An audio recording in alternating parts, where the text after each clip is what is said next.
เคพี่น้องเนาะตอนนี้น้องเบย์หลักฐานลาเพื่อนพี่น้องยกได้ปะสิไปคอยเดือนละบ้างหน่อยมันยกบ่ได้บ่ฮะยกได้ปั๊บเพิ่งสิบบัน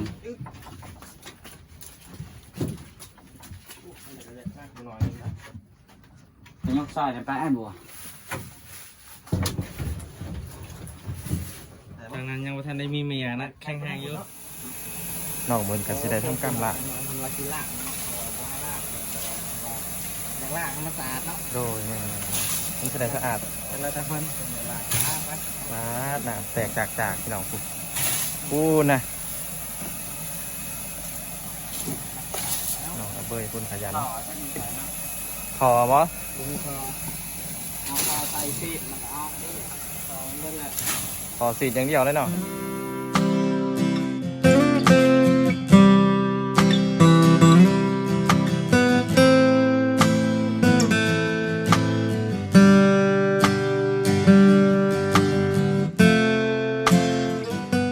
หลังจากที่คลิปที่แล้วน้องเพิ่นกินข้าวเนาะเราก็จะได้เริ่มเฮ็ดภารกิจเฮาต่อก็คือเริ่มทำความสะอาดป้าดกินได้ยังนะกินเหล้ากินเบียร์บ่แม่นพี่น้องคนกินนมแซ่บบ่พอเรากูเท่าจะว่าจะกินนมนอนเนาะอ๋อกินนมแล้วอยากนอนกินนมแล้วอยากนอนเนาะคือว่าแหละก็คือมองนี่แล้วเนาะหลังจากเฮาได้เข้ามาทางในเนาะเฮาสิเริ่มจากทางใดเฮาก็จังสิปรึกษากันกับบ่าวบัวบ้านหน้าเนาะเปื่อยแห้งมาเนาะโดยแม่นอ่ะบ่าวบัวโดยสอบถามเนี่ยว่าสิเริ่มจากบอลใดเริ่มจากวันนี้แหละเขาจะได้ยกออกตัวนี้เอาสิยกออกเลยเนาะโดยสำคัญที่สุดแหละตัวนี้เพราะว่าตู้ตัวนี้มัน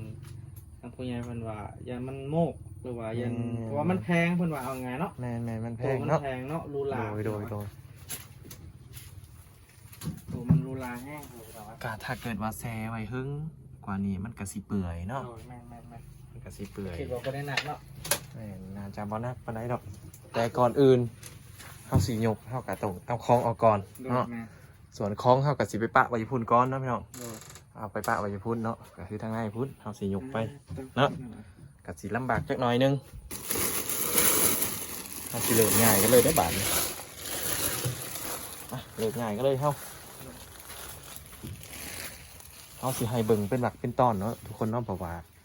คนงานของเฮาหรือว่ากรรมกรของเฮาบ่ค่อยมีเนาะเฮาก็สิได้ซอยน้องเพิ่นเต็มที่ทั้งเหือทั้งแห้งแล้วก็สิให้ FC เบิ่งน้ำพร้อมเนาะเพื่อความสนุกสนานเนาะเป็นห่วง FC อยากให้ FC ได้หับส้มนำกันเนาะแต่ละขั้นตอนหลังจากที่เฮาค้นของออกมาแล้วนะทุกคนก็สิปะไว้นี่ก่อนแล้วก็เฮาสิได้ยกย่อตู้นี่ออกลำเลียงออกมาทางนี้ออกไปทางนอกก่อนพี่น้องยันมันเปื่อยเนาะคือออกมาทางนี้ก่อนแล้วเราจะสีขาวมาเก็บกวาดอีกเทื่อนึงเนาะอันนี้นี่บ่าวบัวคิดว่าสิไปเอาไว้บอลได้ก่อนตู่เอาไว้ทางนอกก่อนเอาไว้ทางนอกโดยก็คือว่าตารางเฮือนโดยเอาไว้ในตารางเฮือนก่อนหลังจากเพราะว่าห้องเขาล็อกไว้เนาะโดยห้องเขาล็อกไว้พี่น้องแม่เท่ากับสิเขาไปปะไว้ตารางเฮือนก่อนเนาะเพื่อบ่อยากให้ขามันจุกลงในดินเนาะมันสิเปื่อยแล้วเขากระจังสิมาสอบหาวิธีว่าสิเอาไว้บนได้ต่อหลังจากที่เขาทำความสะอาดมองนี้แล้วเนาะเขาสิเก็บออกหมดอะไรนี่พี่น้องมีแต่ทางบัวกันใช่ไหมทางน้องเพื่ออนามัยให้แหละเนาะโดยบ่งามเนาะเพราะว่าคนซื้อให้แล้วเนาะโดยให้น้องคนเดินเนาะน้องเขากระสีพยายามบอกพยายามซ้อนน้องคนไปเรื่อยๆอันใดมันบอกขาดกว่านี้เนาะไปขั้นตอนพี่น้องพี่น้องเนาะตอนนี้น้องเบย์หลักฐานลาเพื่อนพี่น้องยกได้ปะสิไปคอยเดือนละบ้างหน่อยมันยกบ่ได้บ่ฮะยกได้ปั๊บเพิ่งสิบบัน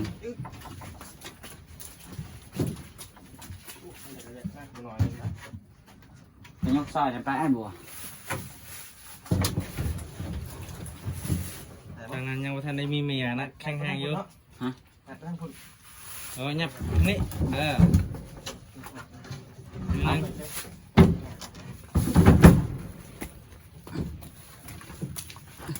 เคพี่น้องตอนนี้ก็ได้ออกแล้วเนาะพี่น้อง FC เนาะเห็นหลายๆคนคอมเมนต์มาไลฟ์โพสต์พี่น้อง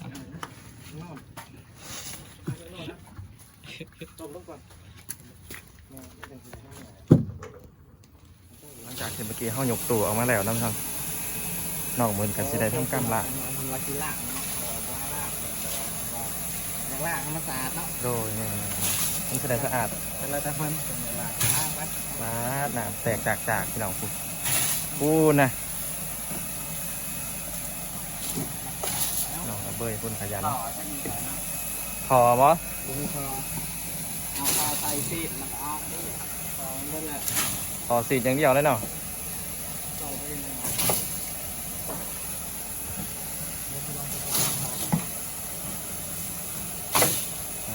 ตัว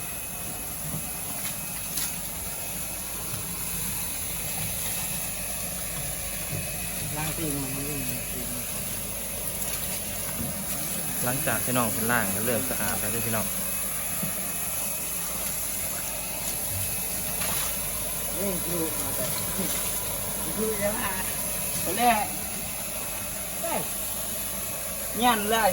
เดี๋ยวไปทำสาวโอ้ยเป็นหอวันพยาบาลก็ทวงอ่ะ คุ้นขนาดพี่น้อง จะเล่นซื้อเลย มันก็นะ ไอ้ตันแล้วไปตัดมือที่ แมนบ่ พวงตาย เปิดเก็บเอาพี่น้องบ่ เราเป็นเราทำสะอาดได้งามพี่น้องนะ แมนอันนี้ก็โดยรวมแล้วน้องเพิ่นก็ฮักษาได้ดีอยู่ได้อพี่น้อง ปิดน้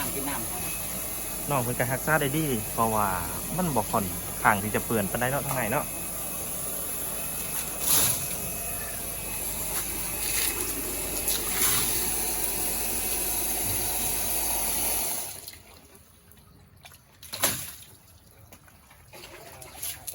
เอาเบิ่งน้องเพิ่นล้างไปก่อนน้องเดี๋ยวห้ากันแต่ห้ามย่อเข้าไปไว้บ่อนอื่นเนาะจากเข้าล้างแล้วเขาจังสิได้ย่อนะพี่น้อง นี่ตีนมันนี่จะหา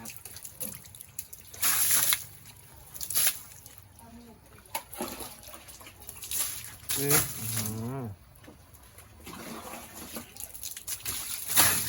ม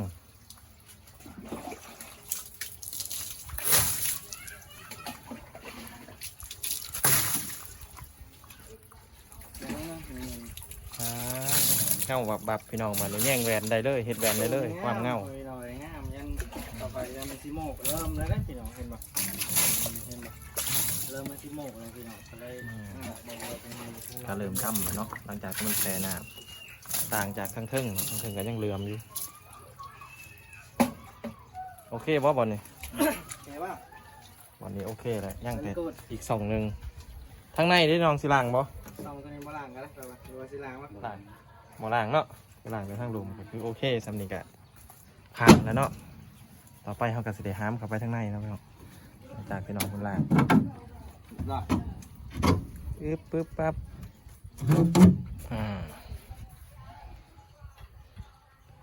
เฟอร์เฟกพี่น้องบ้าน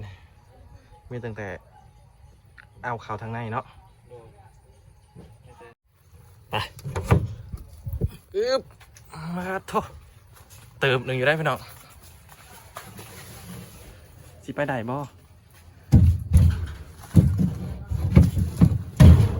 อุปสรรคในการขนย้ายพี่น้องเนาะมาโถย่างอยู่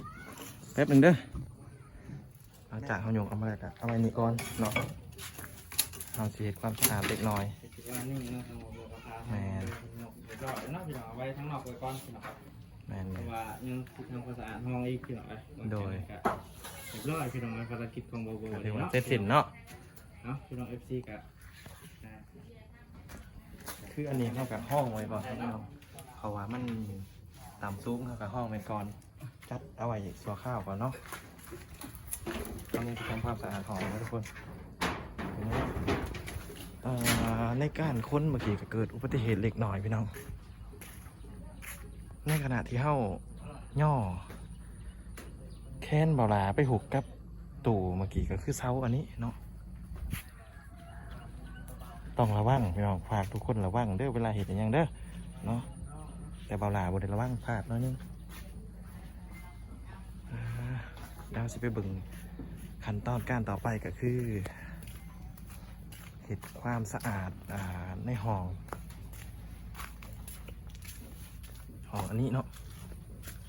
เอาสิคนออกเบิดนี่คนออกเบิดแล้วก็เฮ็ดความสะอาดใหม่เนาะ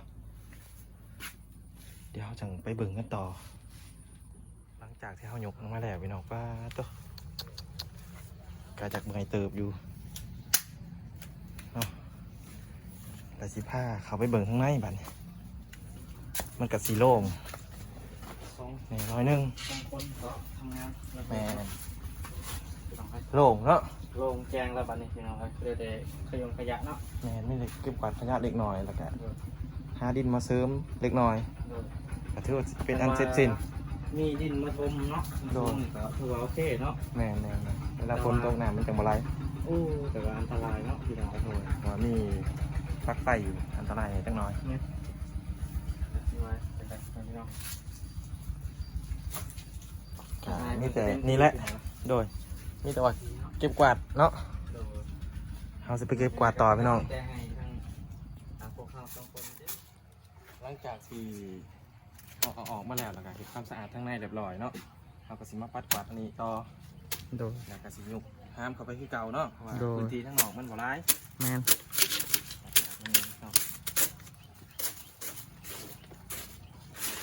ว่าทางน้องก็ยังสีเข้าไปเฮ็ดอยู่เฮ็ดกินข้างในคือเก่าแหละพี่น้อง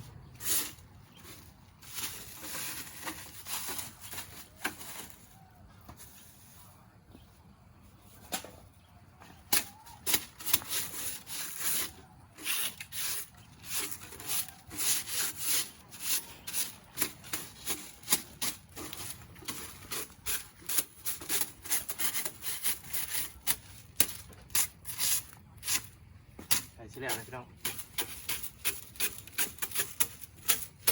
แน่นอนเพิ่นก็ให้เต็มที่เนาะพี่น้องมื้อนี้ก็ได้ ไล่เติบ เอาเป็นมือกองให้พี่น้องเอ้ย ไล่เติบอยู่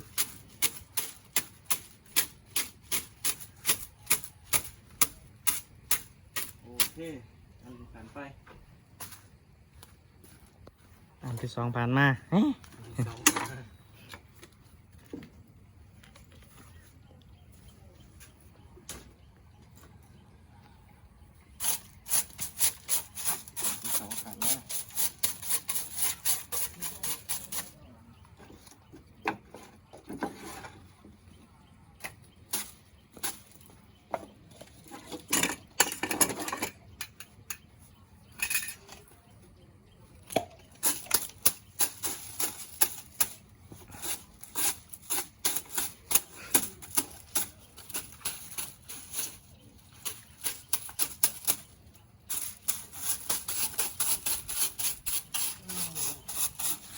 เพิ่นก็ให้เต็มที่เนาะให้พี่น้องมื้อนี้ก็ได้ โอเคพี่น้องหลังจากที่เราทำความสะอาดเสร็จสิ้นเนาะพี่น้องก็คือปัดกวาดอันนี้เนาะก็มีคราบแหน่เล็กน้อยแต่ก็สะอาดขึ้นเนาะเข้าก็เลยเว้ากับบ่าวบัวบรรณาว่าทางในนี้ย่านฝนตกแล้วมันสีแสะคือเก่าแล้วก็มันสีเปื่อนคือเก่าเนาะเข้าก็เลยคิดว่าโต๊ะที่เข้าว่าสีใหญ่เข้ามาฮันเข้าสีเอาไปไว้อยู่นอกเนาะเอาไว้อยู่นอกซะเพราะว่าน้องเพิ่นเวลาเฮ็ดครบเฮ็ดกินกับสีสะดวกแน่เพราะว่ามันอยู่นอกเนาะ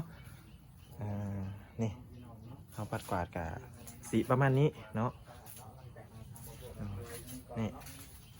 เอาสีออกไปไว้อยู่นอกทุกคนซึ่งสีไปไว้อยู่ไซส์หันกะเดี๋ยวเอาสีมาโอลมกับบ่าวบัวเพิ่นก่อนเนาะนี่บ่าวบัวอันท่ามเนี่ยว่าสีเอาไปไว้อยู่ไซส์ก่อน คิดว่าสิได้เอาไว้อยู่นี่ก่อนเนาะ สีเอาไว้อยู่นี่บ่ โดยเพราะว่าตัวนี้เพิ่นก็มุงเรียบร้อยอันนี้ โดย เพราะว่าทั้งน้องเพิ่นให้เยอะกินก็ สีสะดวกแน่เพอมันอยู่ไกลเนาะ บ่ได้เข้าทางนั้นอีก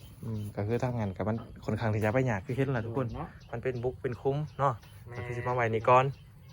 เพราะว่าทางนี้มันก็มีหลังคาแน่เขามุง โดย คิดว่าสิบ่เป็นหยังดอกเนาะคิด โอ ว่า เคไปเฮ็ดกันต่อพี่น้องหลังจากที่เขาสอบถามบ่าวบัวบรรณาเนาะก็คือว่าเพิ่นว่าให้ย้ายมาไว้นี่ก่อนเนาะก็คือทางนั้นก็ย่านฝนตกแล้วก็มันสิไหลไปเปื้อนคือเก่าอีกเนาะก็เลยเอามาไว้อยู่นี่ก่อน ก็คือสีเห็นนี่แหละทุกคนเอาไว้มุมนี้ก่อนเนาะน้องเพิ่นต้นนี้ก็ตั้งไฟเตาอยู่เนาะทุกคนเนาะเขาก็เลยว่าส่วนนั้นทีว่ามีหมอหุงข้าวแล้วก็อุปกรณ์อยู่หันกะสีเอาไว้เฮ็ดคลิปหน้าเนาะทุกคนเนาะคลิปนี้กะสีจบคลิปเพียงเท่านี้ก่อนที่จบคลิปกะฝากพ่อแม่พี่ๆน้องๆ FC กดไลค์กดแชร์กดติดตามหน่อยเด้อเนาะเพื่อเป็นกำลังใจให้บาลาสำหรับคลิปนี้บาลาสิขอกล่าวคำว่าสบายดีพี่น้อง